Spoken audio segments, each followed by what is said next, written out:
Bonjour mes frères et sœurs, aujourd'hui j'aimerais vous parler concernant un message que je porte vraiment dans mon cœur et je voulais tout simplement vous le partager parce que je pense que la parole de Dieu est la vie et c'est elle qui nous conduit en toutes choses.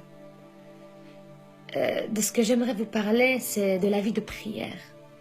Et ce message, avant de parler à vous, il m'a parlé et il me parle encore aujourd'hui. Et j'aimerais vraiment vous encourager à avoir une vie de prière, une vie qui cherche Dieu, une vie qui désire encore plus du Seigneur. Et si tu as du mal à prier, commence à prier avec des personnes qui sont autour de toi, qui prient, ça va t'aider. Parce que dans ce temps de la fin, c'est seulement les hommes et les femmes de prière qui subsisteront face au danger, face aux tentations, face aux compromis et à travers plein de choses. C'est dans la vie de prière, dans le secret, lorsqu'on se met à part, lorsqu'on cherche le secret du cœur de Dieu, qu'on comprend à ce que Dieu nous a appelés, qu'on comprend l'essence, qu'on comprend l'essentiel qui est de rechercher le Seigneur, qui est de rechercher sa parole, qui est de rechercher la profondeur de son cœur et comprendre ce qu'il veut nous donner, comprendre le message qu'il veut nous donner et dire non au compromis, dire non à la paresse. Nous passons dans un temps où beaucoup se refroidissent, où beaucoup sont devenus tièdes à la parole de Dieu. Beaucoup sont devenus froids à la vie de prière. Mais le Seigneur ne veut pas cela. Le Seigneur te dit, reviens à moi de tout ton cœur. Reviens à ton premier amour. Reviens au cœur de la prière. Reviens au cœur de l'intimité avec Dieu. C'est ce que le Seigneur désire pour ta vie. Nous pouvons faire des projets, des grands projets. Nous pouvons se réunir chaque jour, se voir, faire des chouettes concerts, faire des chouettes choses. Mais si nous n'avons pas une vie de prière, si nous n'avons pas une vie à genoux devant la face du trône de Dieu, tout n'est que vanité. Parce que ces choses passeront. Les choses d'aujourd'hui passeront, les concerts passeront.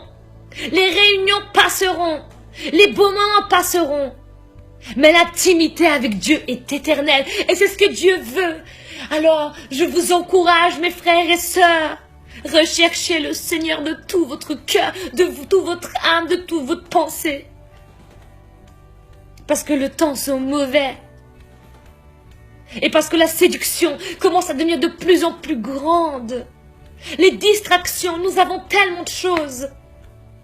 Nous avons tellement de préoccupations que nous n'avons plus besoin de rechercher la parole. Parce qu'on complète, on comble nos cœurs par les futilités qui ne nous donnent pas la vie, qui rallument pas le feu dans nos cœurs pour le Seigneur, qui éteignent la passion pour Dieu. Mais le Seigneur, ce qu'il désire, c'est qu'on se rapproche de lui, qu'on fasse qu'un avec lui. Qu'on fasse qu'un avec lui. Combien de nous pourrons dire aujourd'hui, Seigneur, chaque battement de mon cœur est pour toi. Mes projets, mes situations, chaque petit détail de ma vie t'appartient. On ne pourra jamais prendre des bonnes décisions sans une vie de prière.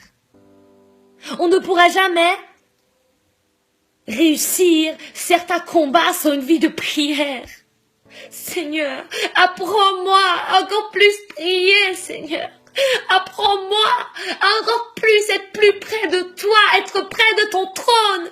Je refuse le compromis, je refuse la paresse, je refuse à m'asseoir sur mon banc de l'église et que rien ne change. Je refuse de marcher dans une vie sans puissance. Je refuse de voir la douleur de ma sœur et de mon frère et ne pas pouvoir le consoler par l'Esprit de Dieu qui est en moi et l'encourager. Aujourd'hui, beaucoup cherchent après les prophètes, après les prophéties. Pourquoi? Parce qu'ils n'ont pas de vie de prière. Dieu parle à chacun d'entre nous. Nous avons le Saint-Esprit. Un prophète, il confirme seulement la parole que Dieu devrait normalement nous dire. Un prophète, il confirme seulement ce que le Seigneur t'a déjà mis dans ton cœur. Ne cherche pas derrière les prophéties, mais cherche derrière la parole de Dieu. Cherche derrière le Seigneur, cherche derrière l'Éternel. Face contre terre, recherche le roi des rois. Recherche-le dans ta chambre, dans les lieux secrets où personne ne te voit. Arrête de courir de réunion en réunion pour pouvoir avoir les réponses dans ton cœur. Mais tu ne sais pas que l'endroit où tu auras le plus des réponses, c'est le lieu secret, c'est ta chambre où tu chercheras l'Éternel. Parce que lui, il connaît tout de toi, il connaît ton cœur, il sait de ce que tu as besoin avant même que tu lui demandes. Parce que lui-même, il t'a créé et il t'a façonné pour le servir. Ne donne pas la place qui est destinée dans ton cœur pour Dieu à un être humain. Et après, on voit des personnes être brisées, être dévastées, parce qu'ils ont mis leur espérance et leur confiance en un être humain. Malheur à celui qui se confie en un homme. Nous devons nous confier en l'Éternel des armées, celui que jamais il nous